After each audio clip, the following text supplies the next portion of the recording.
Silakan Ustaz. Bismillahirrahmanirrahim. Alhamdulillahirabbil alamin. Wassalatu wassalamu ala nabiyyina Muhammadin khatamil anbiya'i wal mursalin wa ala alihi wa ashabihi wa man tabi'ahum bi ihsanin ila yaumil wa ba'du. Alhamdulillah, pada kesempatan ini kita bisa melanjutkan lagi kajian kita dari pembahasan kitab Tauhid Al-Muyassar. Kalau tidak salah sekarang ini ya, Tamimah ya.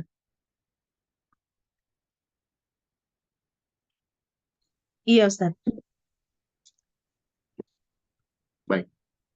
Ada yang baca, silakan. Ya, insyaallah ada Ustaz. Ya. At-tamaim, jimat-jimat. Ta'rifuha, definisinya, lughatan jam'u tamimatin.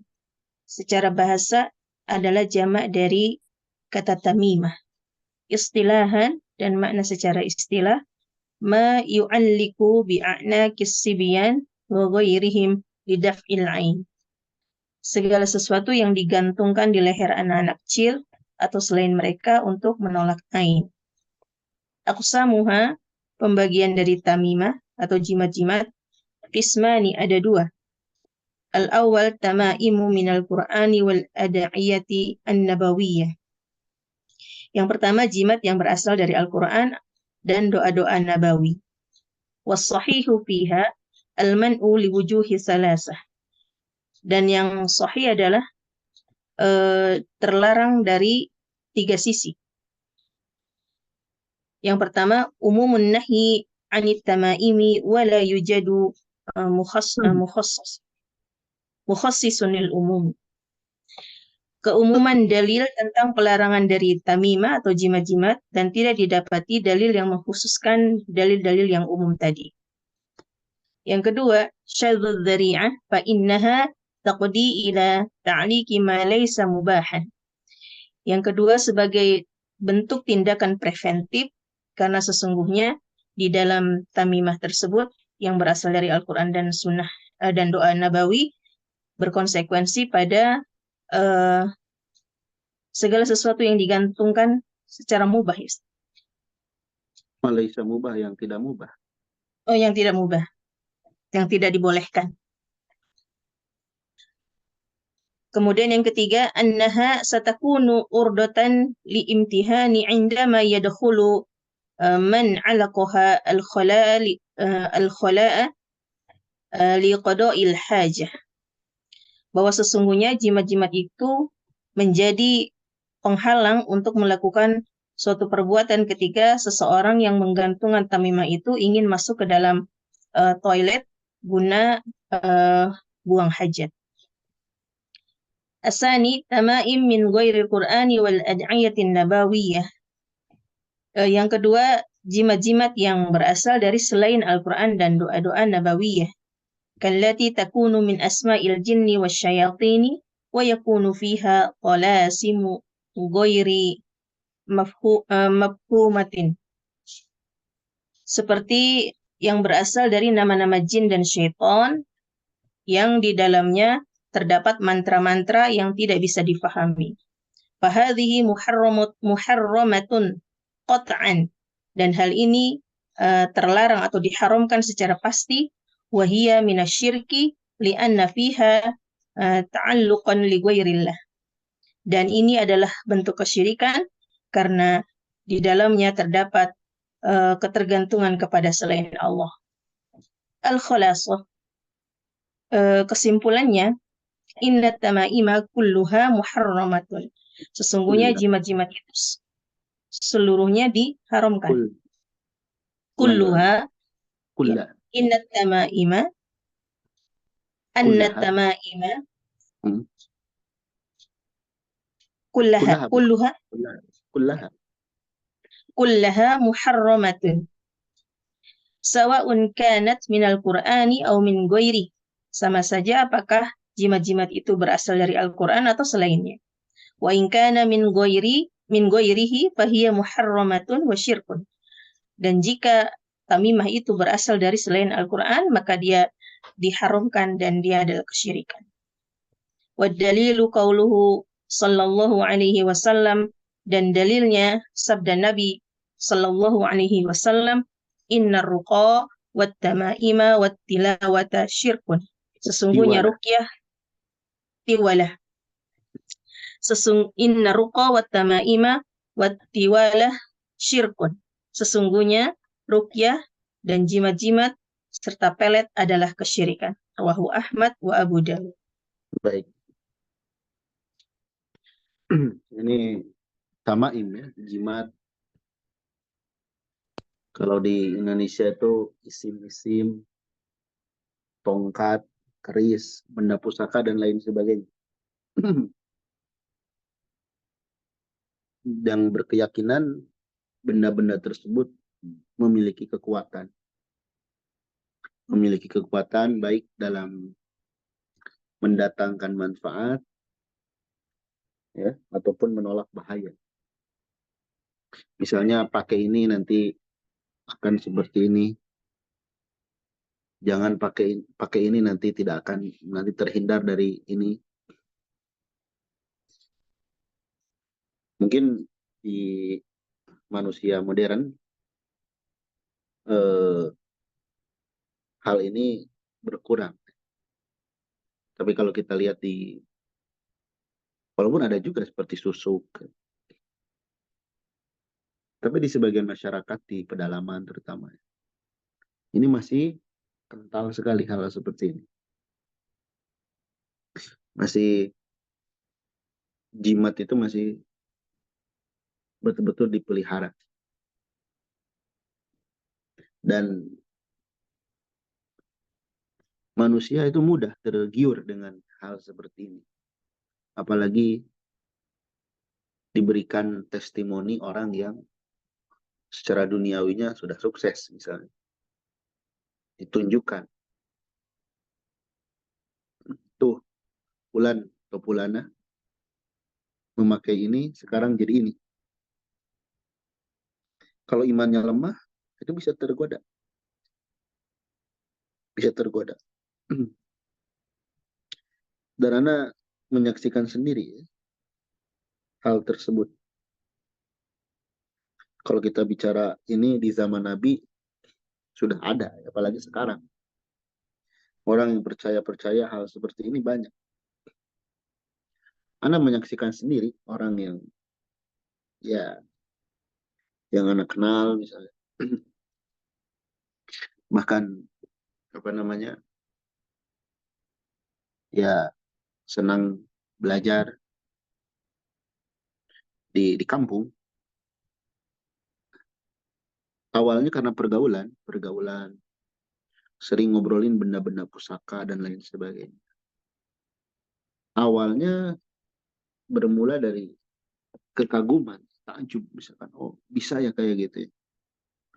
Kemudian penasaran dan lain sebagainya, sampai pada titik dia memilikinya. Awalnya memilikinya ya tidak berkeyakinan itu bisa berpengaruh. Lama-kelamaan dia yakin bahwasanya jimat tersebut bisa mendatangkan manfaat atau menolak mudarat. Dan ini sudah terjatuh ke dalam kesyirikan. Ya, kalau dulu kita lihat di sini ya, secara bahasa tamimah, tamaim itu jamak dari tamimah. Secara istilah, apa-apa yang digantungkan, dijadikan kalung kepada anak-anak, tujuannya ini untuk menolak ain, untuk menolak bahaya ain dulu, untuk menolak penyakit. Nabi SAW pernah juga mendapati seorang pakai gelang. Ketika ditanya, kenapa kamu pakai gelang? Terus disebutkan, ini untuk menolak penyakit panas. Maka Nabi melepaskan dengan paksa gelang itu, kemudian memberikan nasihat ya. Kamu kalau mati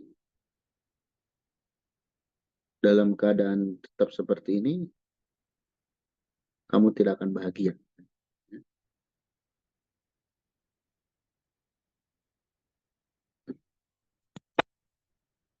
Baik. Kemudian ada pembagiannya di sini, ya. Ada jimat-jimat itu dari Al-Quran atau dari doa Nabi, tulis misalkan, terus dikalungkan. Gimana hukumnya? Pendapat yang benar adalah al-man'u, terlarang. Jadi walaupun dari ayat Quran dan hadis-hadis Nabi Shallallahu Alaihi Wasallam, maka hal tersebut tetap terlarang. Ya, alasannya ada 3. Karena larangan tersebut bersifat umum. Seperti hadis yang di terakhir tadi dibacakan, lalu tidak ada yang mentahsisnya, tidak ada yang mengkhususkan. Misalnya tamimah itu dilarang, kecuali, nah, tidak ada pengecualian, ya, tidak ada pengecualian. Kemudian sebagai pencegahan, karena kalau dibiarkan, maksudnya dibolehkan dari Al-Quran atau dari doa, nanti lama-lama dia akan menggantungkan sesuatu yang tidak boleh, ya, sesuatu yang tidak boleh, misalnya dari, ya, yang aneh-aneh nantinya, ya. Kemudian dia akan mengarah kepada imtihan. Imtihan di sini perendahan, perendahan terhadap ayat Quran dan hadis misalkan, atau doa ketika dia masuk ke WC. Nus, Untuk, simpen dulu, Nus, kau makan, Nus. Adanya biar nyuci piring. iya, untuk membuang hajat misalnya, dia akan membawa mushaf, tulisan itu.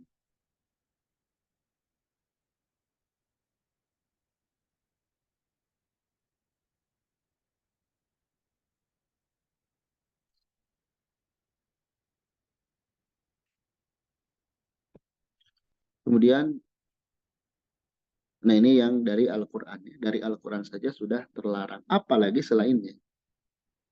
Ini tamimah dari selain Al-Quran, seperti nama-nama jin, kemudian ada jampe-jampe, ada isim-isim yang tidak dipahami, ya.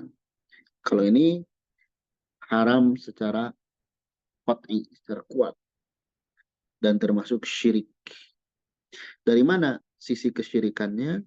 Karena ini nih, bergantung kepada selain Allah.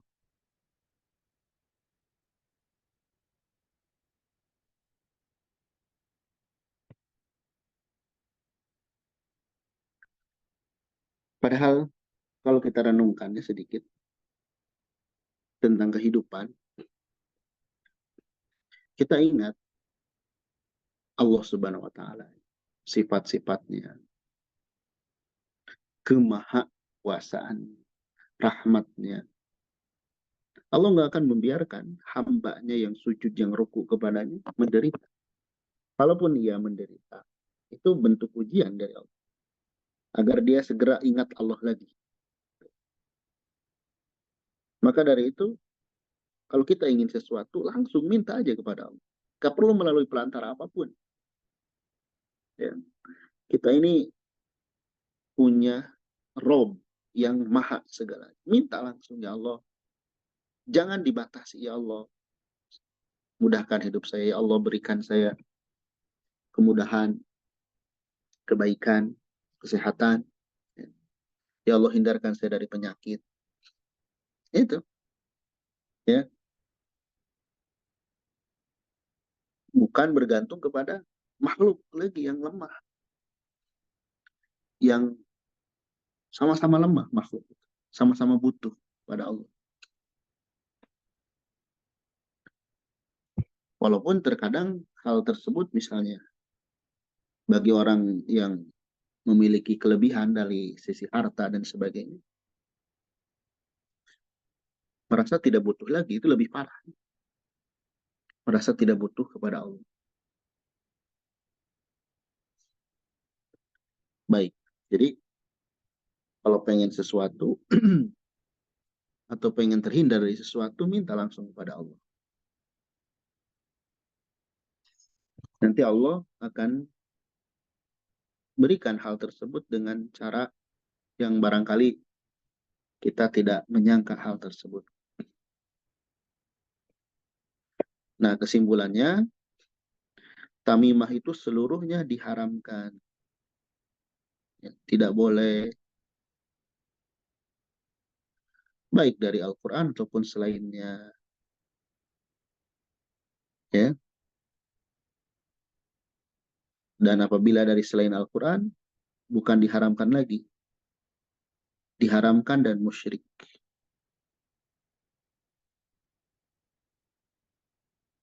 Ya. Kalau dari selain Al-Quran, diharamkan dan kita sudah berbuat syirik.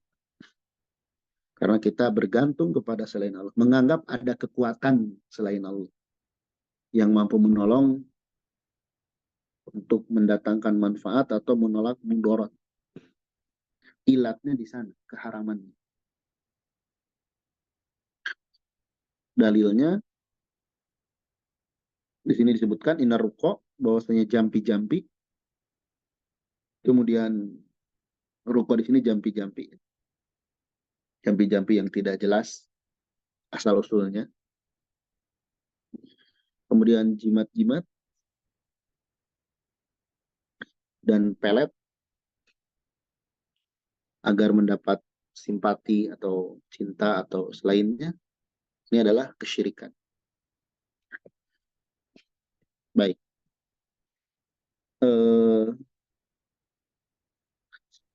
Kita lihat zaman sekarang ya, semakin aneh-aneh gitu, manusia itu. Banyak keanehan-keanehan. Tapi banyak orang yang percaya dengan keanehan-keanehan tersebut. Itu karena kebodohan terhadap agama.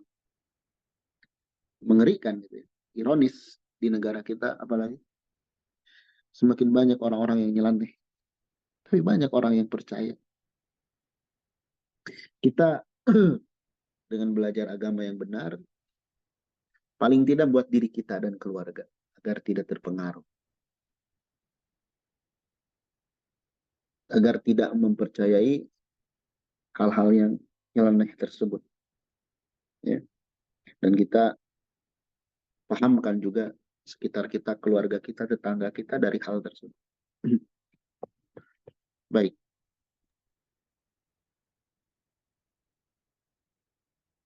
Selanjutnya, nah ini penting juga pembahasan tentang at-tabarruk. Ya, Ustaz.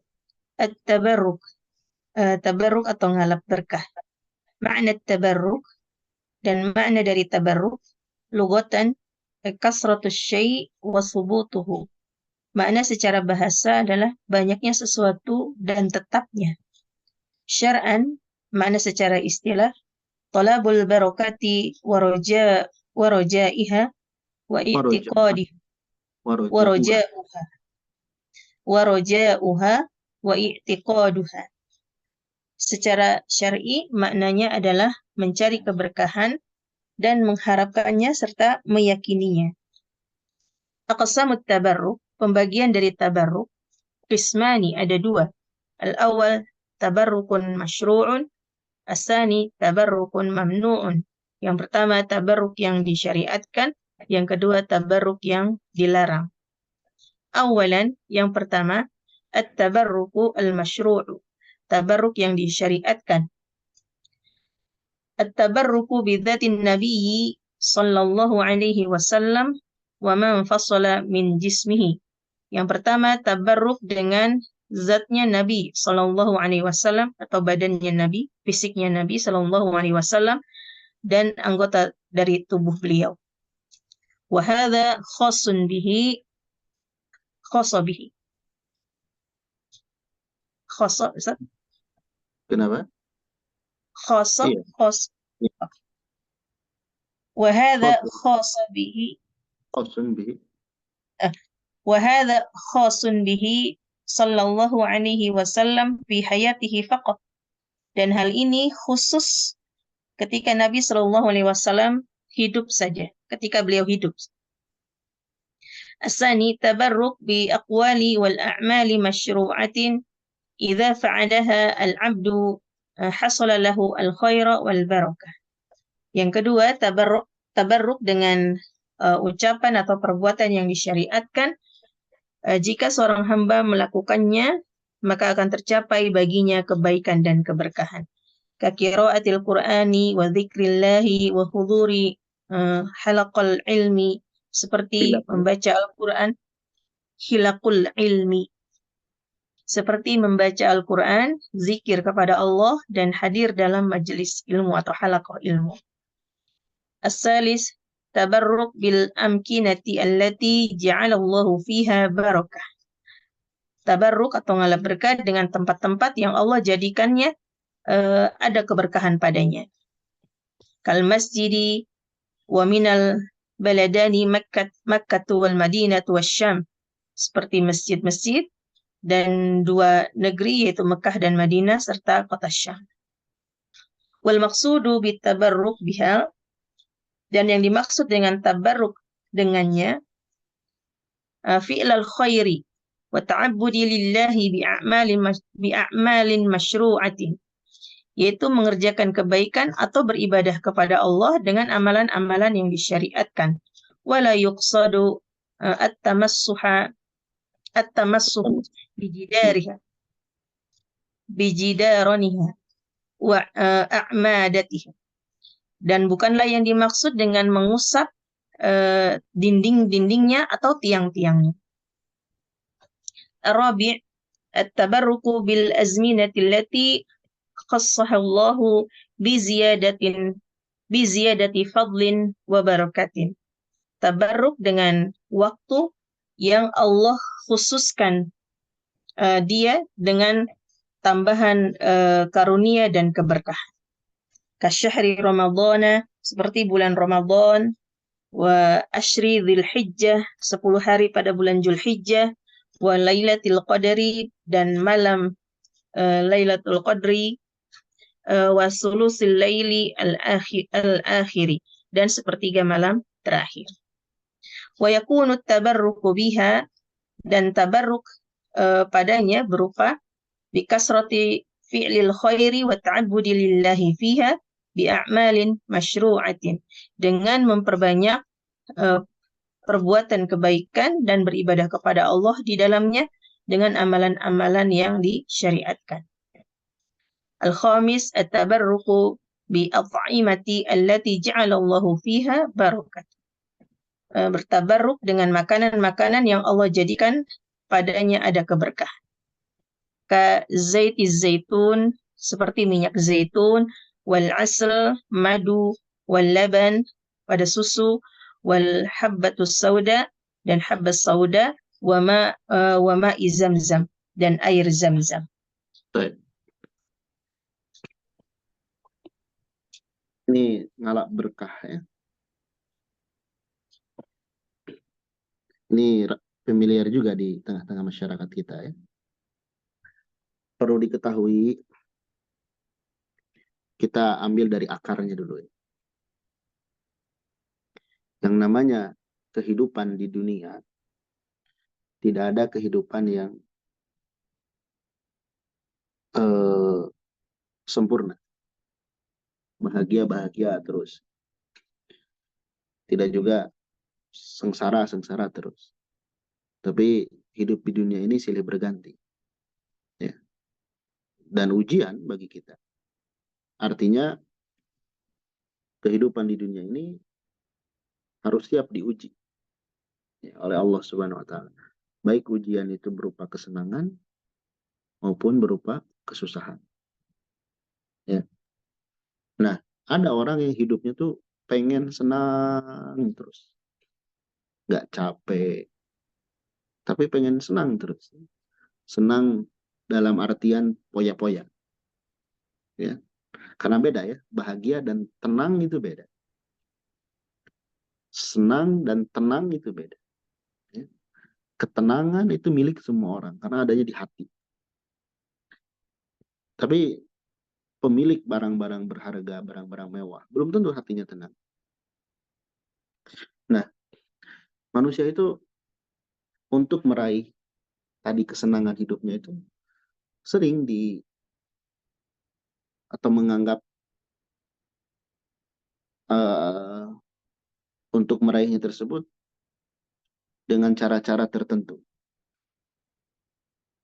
Sehingga keumuman manusia mendefinisikan kebahagiaan itu selalu dengan hidup yang tentram, tidak ada masalah, banyak harta, dan sebagainya.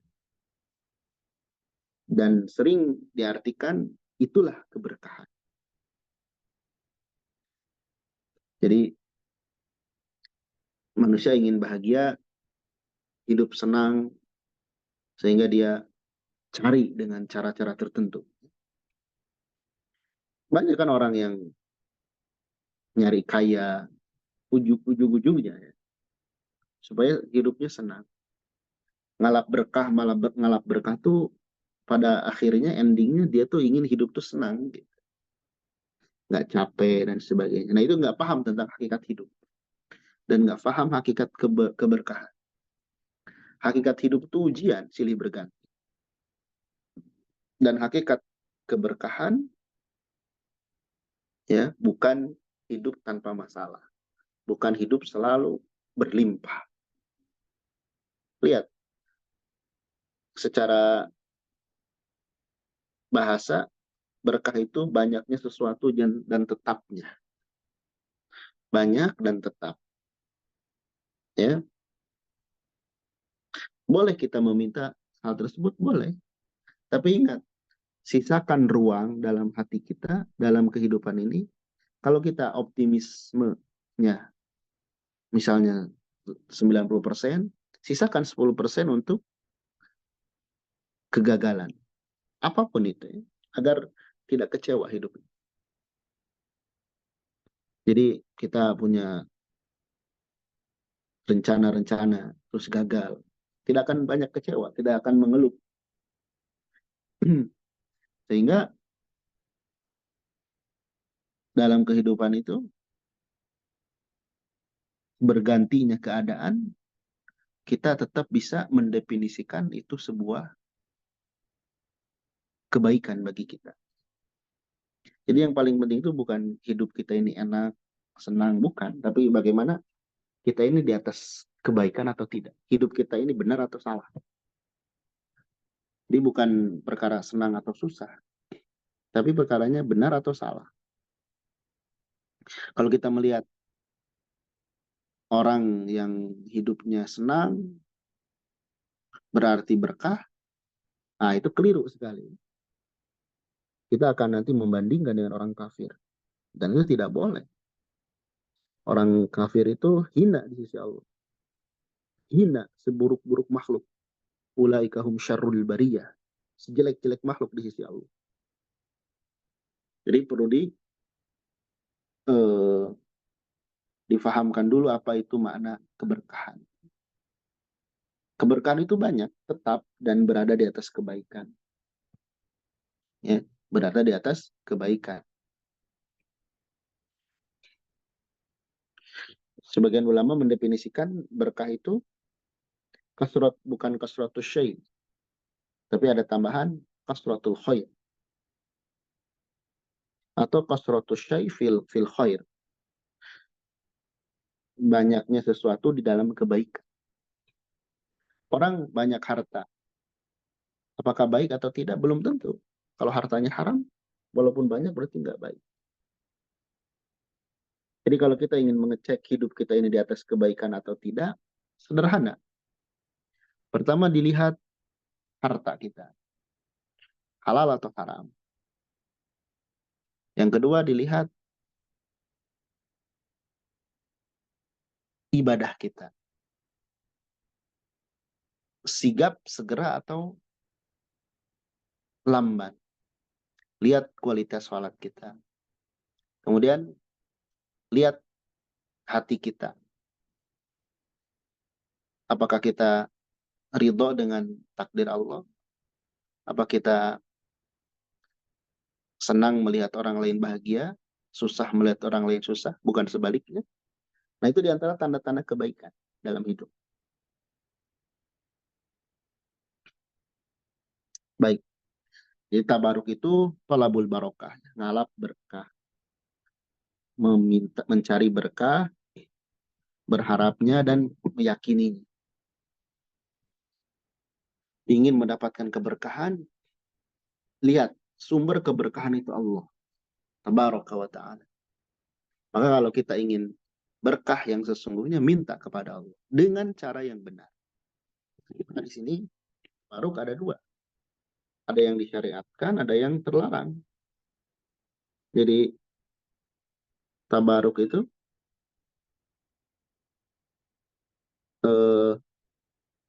mencari berkah. Ada yang disyariatkan, ada yang dilarang.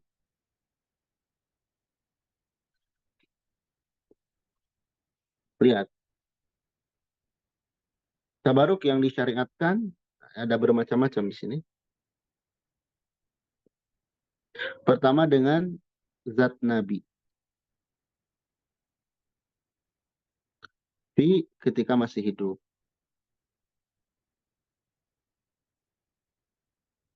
Rambut Nabi, bahkan ludah Nabi, itu berkah. Khusus untuk Nabi. Selain Nabi tidak. Sekarang ada kan orang yang dianggap wali, habib.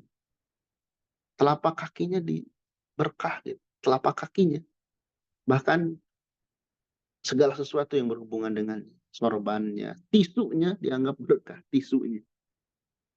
Ini tisu katanya bekas ngelap keringatnya Habib. Kalau dihargain ratusan juta. Nggak ada kayak gitu ya.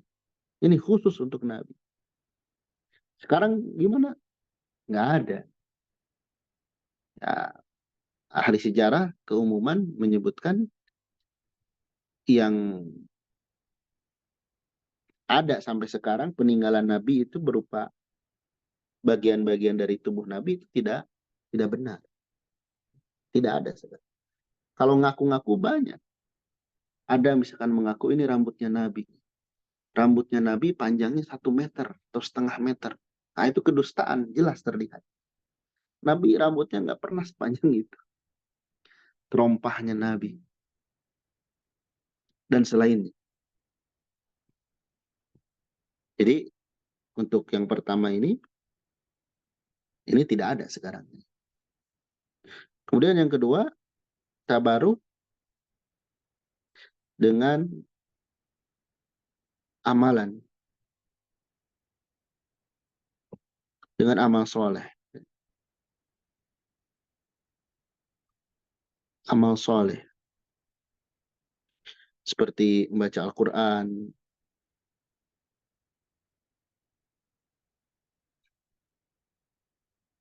Kita membaca Al-Quran berharap pahala, berkah. Itu betul. Lalu, apakah dengan setelah membaca Al-Quran itu, setelah zikir, setelah menuntut ilmu, hadir di majelis ilmu, tiba-tiba hidup kita ini akan kaya raya? Bukan kayak gitu. Tiba-tiba masalah langsung hilang semuanya. Tidak seinstan itu. Walaupun Allah mampu. Tapi Allah ingin menguji kita. Membaca Al-Quran tuh ingat. Itu amal soleh yang akan diberikan pahala dari setiap huruf. Tapi dengan kita terus merutinkan seperti itu, betapapun masalah hidup yang menerpa kita, ingat hadis Nabi, Nabi itu kagum dengan urusan seorang mukmin dan tidak akan diperoleh kecuali dia seorang beriman. Kalau diberikan nikmat, dia bersyukur, itu lebih baik. Diberikan musibah, dia sabar, itu pun lebih baik. Ya. Jadi beramal soalnya. Kemudian yang ketiga, tabaruk dengan tempat. dengan tempat. Dengan tempat yang dijadikan berkah. Seperti masjid, ya, Mekah, Madinah.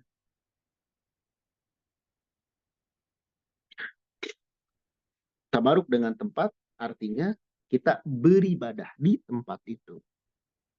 Bukan sekedar datang. Misalkan diam di masjid, lihat di sini. Wal maksud bitabaruk biha, yang maksud tabaruk di dalamnya adalah fi'lul khair. Melakukan kebaikan, wa ta'abud, beribadah kepada Allah dengan amalan yang disyariatkan. Bukan dengan amalan yang bid'ah. Bukan dengan amalan yang dibuat-buat. Dan tidaklah yang dimaksud ngalap berkah di tempat itu dengan mengusap dinding, tiang. Ada yang mencium dindingnya, mencium tiangnya. Nah, ini salah kaprah. Tabaruk di Mekah, di Madinah, di masjid, Masjid Nabawi, Masjidil Haram, dengan kita banyak beribadah di dalamnya. Karena pada asalnya, ya, sebuah tempat itu tidak akan otomatis menjadikan seorang itu suci. Walaupun tempatnya suci. Tapi yang menjadikan dia suci itu adalah dengan beramal di dalamnya. Kalau tidak salah ini perkataan Imam Malik. Maksudnya jangan sampai kita merasa sudah pernah ke Mekah, ke Madinah, otomatis kita ini jadi orang baik. Pasti baik gitu ya. Tergantung kita di sananya ngapain. Ya. Kalau kita di sananya beramal soleh, betul itu akan mendapatkan kebaikan. Tapi kalau di sananya tadi sibuk gimana mencium mencium apa Ka'bah, hanya mencium saja, betul itu amalan sunnah. Tapi misalkan tidak perhatian dengan sholat yang wajib, ada yang seperti itu. Ada yang seperti itu. Bahkan ya banyak hal-hal yang lucu. Tadi dindingnya dicium, diusap. Bahkan saya pernah melihat sendiri. Itu mik imam di Masjid Nabawi. Ketika di Raudhah itu. Ada yang sambil diusap-usap, dicium-cium. Itu mik imam. Coba hubungannya apa gitu. Ketika ditanya ini berkah katanya. Jadi itu salah kaprah. Jadi tabaruk dengan tempat artinya kita beribadah kepadanya. Kemudian tabaruk dengan waktu. yakni kita beribadah di waktu tersebut karena Allah menjadikan, mengkhususkan di waktu itu ada keutamaan dan keberkahan seperti bulan Ramadan, 10 hari bulan Zulhijjah, Lailatul Qadar, sepertiga malam terakhir.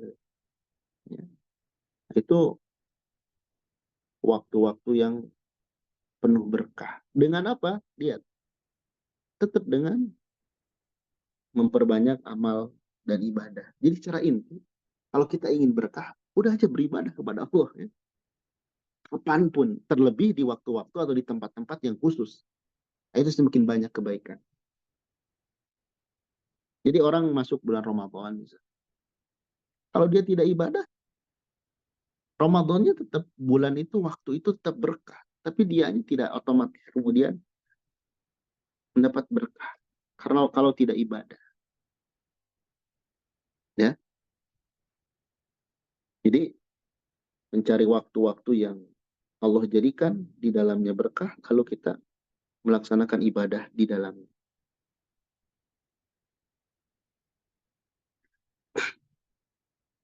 Jadi berkah itu, apalagi di bulan Ramadan, ya, sering diartikan berkah melimpah, jadi lancar usaha dan sebagainya. Padahal amalan tidak diperhatikan. Justru kita harus bersedih ya, ketika berada di tempat yang Allah jadikan berkah, di waktu yang Allah jadikan berkah, kita malah sibuk dunia. Justru itu kesempatan kita untuk beramal. Kemudian tabaruk dengan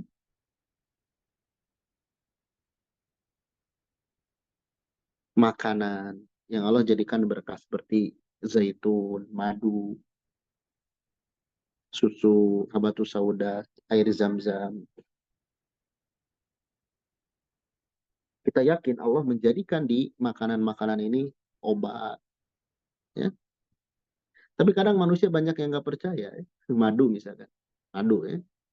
Madu itu obat yang direkomendasikan oleh Allah, oleh Nabi, oleh para ahli.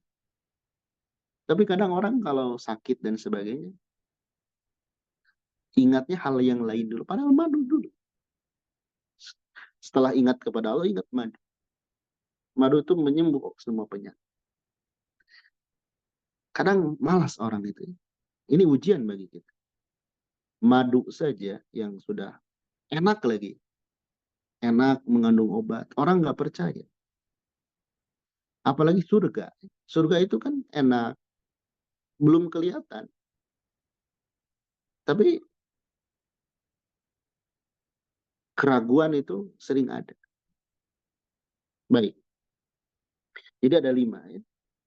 Tabaruk yang diperbolehkan dengan tempat, dengan waktu, dan dengan makanan tertentu. Dengan catatan, makanan ini kita bukan yakin kepada zatnya, tapi yakin kepada Allah. Tetap hal tersebut adalah pelantara.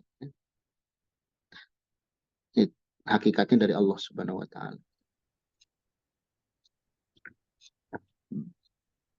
Itu tabaruk yang disyariatkan. Pada intinya kalau kita lihat dengan amal soleh itu secara tidak langsung kita sedang mencari keberkahan dalam hidup kita dunia dan akhirat. Baik, selanjutnya. Baik, Ustaz. Sanian, yang kedua, at-tabarrukul mamnu'u. Tabarruk yang dilarang. Al-awwal, tabarrukun mamnu'un bil amkinati wal jamadat. Tabarruk yang dilarang dengan tempat-tempat dan benda-benda mati. Mislu, contohnya, at-tamassuhu bijidaroni amakin allati yusbatu barakatuha syar'an wa taqbilu nawafidhiha wa a'madatiha wal istishfa'i biturabiha.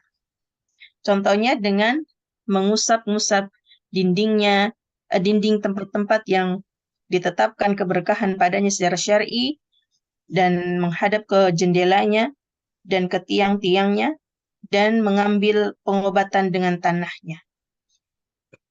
Tabarruk bikuburis salihin wa adrahatihim. Tabarruk dengan kuburan orang-orang soleh dan makam-makam mereka. Tabarruk bi amakin irbatot bi ahdasi tarikhiyah kamakani maulidihi sallallahu alaihi wasallam au ghari Hira au ghari Sur. Tabarruk dengan tempat-tempat yang dikaitkan dengan kejadian-kejadian yang bersejarah seperti tempat kelahiran Nabi sallallahu alaihi wasallam atau gua Hira atau gua Sur.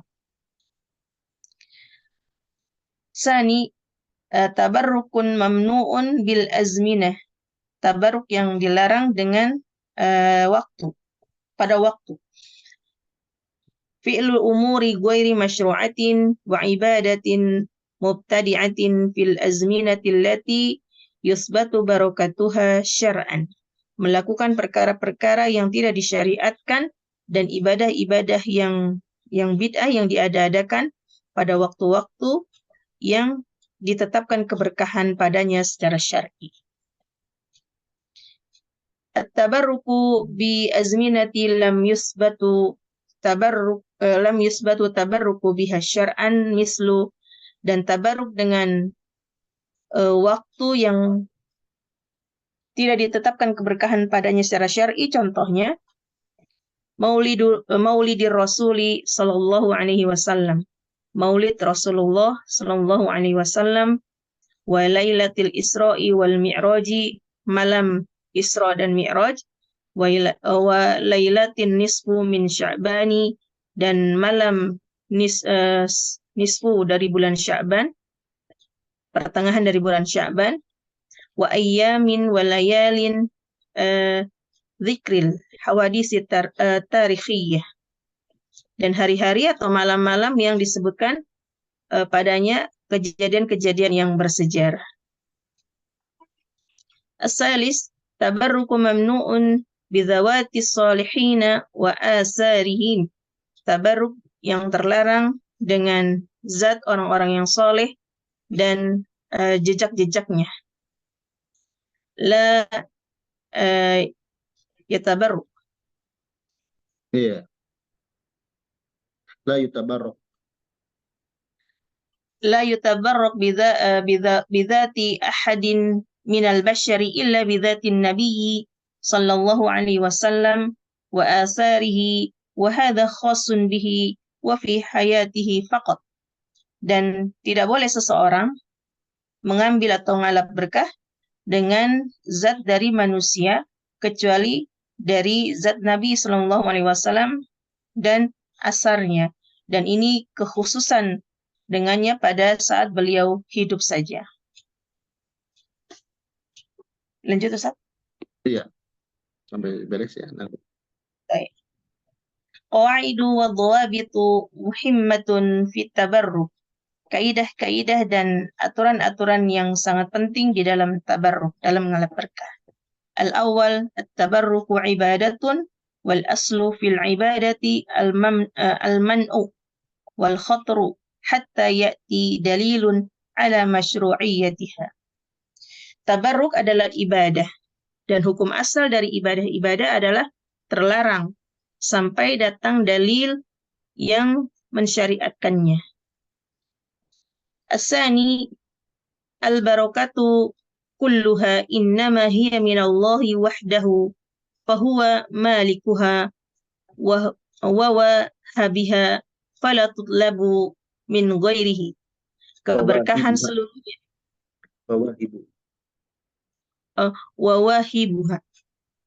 wawahibuha fala tutlabu min ghairihi.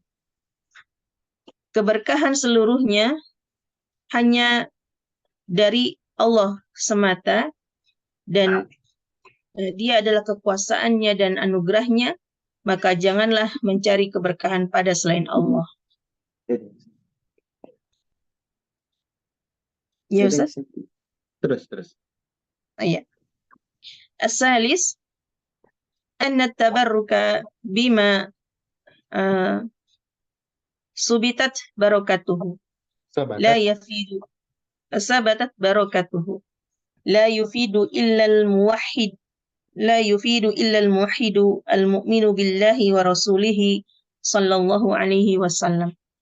Sesungguhnya tabarruk dengan sesuatu yang telah ditetapkan keberkahan padanya tidak akan bermanfaat kecuali bagi orang yang bertauhid dan beriman kepada Allah dan Rasulnya sallallahu alaihi wasallam. As-salis, anna tabarruka bima sabatat barakatuhu syar'an yajibu an yakuna bitariqi masyru'atin wa alla yabtadi'u fi dzalika hayati wa tara'iqi lam yaf'alha as-salaful awwal. Sesungguhnya tabarruk dengan sesuatu yang ditetapkan padanya keberkahan secara syar'i wajib dengan cara yang disyariatkan dan tidak mengada-ada di dalam hal tersebut. Baik. Wa alla yabtadi. Iya, baik keadaannya dalam hal keadaan. Baik dalam hal keadaan maupun cara yang tidak dilakukan oleh generasi awal. Baik. Nah, ini tabaruk yang terlarang ya. Ada beberapa. Pertama dengan tempat. tempat misalkan sudah disyariatkan, tapi dia malah mengusap dinding, ya, mencium, terus ngambil obat, tanahnya dijadikan obat. Walaupun itu diambil di Masjidil Haram itu nggak boleh. Walaupun di tempat tersebut memang berkah, ya, tapi keliru caranya. Nanti di kaidah itu yang akan diperjelas. Jadi tabaruk di tempat itu bukan dengan mencium, mengusap, tapi dengan ibadah padanya. Kemudian tabaruk dengan kuburan orang-orang soleh. Nah ini apalagi ya. Misalnya ada di tempat-tempat yang ada sejarah, ya, misalkan seperti tempat lahirnya Nabi di Gua Hiro, di Gua Thur. Jadi saya kalau bawa jamaah ya, di ketika city tour, ketika umroh, saya sering jelaskan, tidak semua tempat bersejarah ada ritual ibadah. Saya sering jelaskan seperti itu. Jadi walaupun tempat ini Gua Hiro, Gua Thur, tapi kita tidak diperintahkan untuk ibadah padanya. Dan tidak dijadikan itu sebuah keberkahan. Kita cukup tahu, oh dulu Nabi itu tinggal di Gua Hiro. Di sini Gua Hiro itu ini. Kita cukup membayangkan, oh betapa dulu Nabi berjuang. Itu aja, sehingga menambah pengagungan kita. Ya. Nah ini tidak boleh. Terhadap Nabi saja tidak boleh, apalagi selainnya. Makanya tidak ada dalam Islam itu makam keramat itu nggak ada. Makam yang mengandung keramat itu nggak ada. Makam Nabi saja tidak boleh diperlakukan seperti itu. Apalagi yang lainnya. Ya. Itu tempat. Banyak orang-orang yang semua tempat dikunjungi dan melakukan ritual ibadah di dalamnya. Sampai Tabuk, parit yang pernah Nabi gali, itu didatangin, ada yang sholat, ada yang berdoa di sana. Baik. Kemudian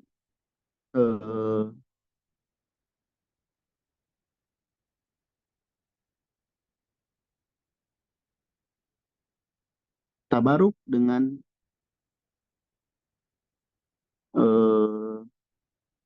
waktu. Tabaruk dengan waktu yang terlarang, yaitu melakukan perkara yang bid'ah, melakukan ibadah yang tidak disyariatkan di tempat, di waktu yang mengandung berkah, misalkan di waktu-waktu yang tadi disebutkan di Ramadan, tapi dia melakukan bid'ah. Ya. Kemudian tabaruk yang belum jelas juga berkahnya. Nah ini apalagi ya, misalkan perayaan-perayaan Maulid Nabi, Isra Mi'raj, pertengahan Sa'ban, atau hari-hari besar Islam, hari-hari besar sejarah. I think enggak ada. Lailatul Qadar pakai ibadah. Ya. Jangan dipakai ibadah yang disyariatkan, jangan dipakai ibadah yang lain-lain. Apalagi di waktu-waktu ini, Maulid, Haul dan sebagainya, itu banyak istilah-istilah yang sebetulnya itu tidak ada dalam Islam, tapi kental di masyarakat kita. Kemudian tabaruk dengan zat orang-orang soleh dan bekas mereka. Tidak boleh ya, kita bertabaruk dengan zat seseorang pun kecuali Nabi. Itu pun Nabi ketika masih hidup. Kalau Nabi setelah wafat tidak ada. Apalagi ke orang-orang yang dianggap soleh, dianggap wali, habib dan sebagainya. Kiai. Itu nggak ada. Ngalap berkah dengan sorbannya, dengan ya macam-macam lah. Ini tidak boleh. Lalu di sini ada kawaid ya. Tentang tabaruk, ingat tabaruk itu ibadah. Dan ibadah hukum asalnya itu terlarang. kecuali ada dalil. Nggak boleh kita ada sesuatu ini berkah, ada sesuatu ini berkah. Mana dalilnya? Ada tidak? Kalau tidak ada, jangan. Tidak ada. Walaupun sejuta orang melakukan, walaupun seluruh dunia melakukan. Kalau tidak ada dalil, tidak dilakukan. Kemudian lihat, keberkahan itu dari Allah semata. Seluruh keberkahan itu dari Allah. Allah pemiliknya, Allah yang memberikan. Maka jangan diminta dari selain Allah. Jangan diminta, jangan dicari dari selain Allah. Jangan diminta, jangan dicari dari selain Allah. Baik. Kemudian keberkahan tabaruk yang telah tetap berkahnya tidak manfaatnya. Kecuali orang yang bertauhid, yang beriman. Jadi kita sudah ada di tempat yang berkah, di waktu yang berkah, di depan ada makanan yang berkah, tapi kita tidak bertauhid, tidak beriman kepada Allah, nggak ada manfaatnya. Seperti orang yang melakukan bid'ah misalkan di Mekah atau di Madinah. Ya. Jadi tidak manfaat keberkahan itu kecuali orang yang bertauhid. Kemudian tabaruk dengan yang telah tetap keberkahannya secara syariat wajib. Nah ini dengan cara yang disyariatkan, bukan dengan cara-cara bid'ah yang tidak dilakukan oleh generasi terdahulu. Jadi kita tahu nih, ini waktu berkah, ini tempat berkah. Gimana untuk meraih keberkahan itu? Beramal yang sesuai dengan syariat, bukan mengada-ngada amalan di sana. Ya. Simple, kata Ibnu Mas'ud radhiyallahu an, ittabi'u wa la tabtadi'u faqad kufitu. Ikuti Nabi, jangan membuat-buat hal yang baru. Kalian sungguh telah dicukupkan. Maksudnya amalan yang dicontohkan saja masih banyak yang belum kita lakukan. Lantas kenapa kita melakukan hal yang tidak dicontohkan? Nah ini tabaruk. Dan tadi Ana jelaskan hal ini bermula dari cara pandang yang keliru dalam memaknai berkah dan kebahagiaan dalam hidup. Sehingga ujung-ujungnya orang yang tabaruk ke makam, ke tempat tertentu, bahkan ritual-ritual ibadah, sekedar dijadikan bagaimana dia untuk memperoleh kekayaan, kesenangan dalam hidup. Nah ini hal yang sejatinya kita harus tinggalkan. Ya. Tapi jadikanlah keberkahan itu dalam ibadah dan beramal soleh. Dan keberkahan itu dari Allah dengan cara yang benar. Ya. Bagaimana kita merasakan hidup kita ini berkah? Lihat, Allah jadikan rizki kita halal. Allah dekatkan kita dengan amal soleh. Allah jauhkan kita dengan kedurhakaan. Allah mudahkan kita untuk ketaatan. Allah tambahkan ilmu setiap hari bagi kita. Yaitu keberkahan dalam hidup. Allah jadikan kita semakin baik kepada keluarga kita. Kalau perempuan, istri kepada suaminya. Kalau suami kepada istrinya, kepada anaknya. Anak kepada orang tuanya, kepada tetangganya. Nah, itu keberkahan dalam hidup. Bukan semakin nambah kaya, banyak barang yang dipunya. Bukan hanya itu yang dilihat. Ya. Baik, demikian yang bisa kita bahas di pagi hari ini. Dari pembahasan ruqyah, tamimah dan tabaruk. Semoga bermanfaat terus bagi yang menyampaikan, juga bagi yang menyimak dan yang menyiapkan. Barakallahu fikum. Subhanakallahumma bihamdik. Asyhadu an la ilaha illa anta wa astaghfiruka wa atubu ilaik.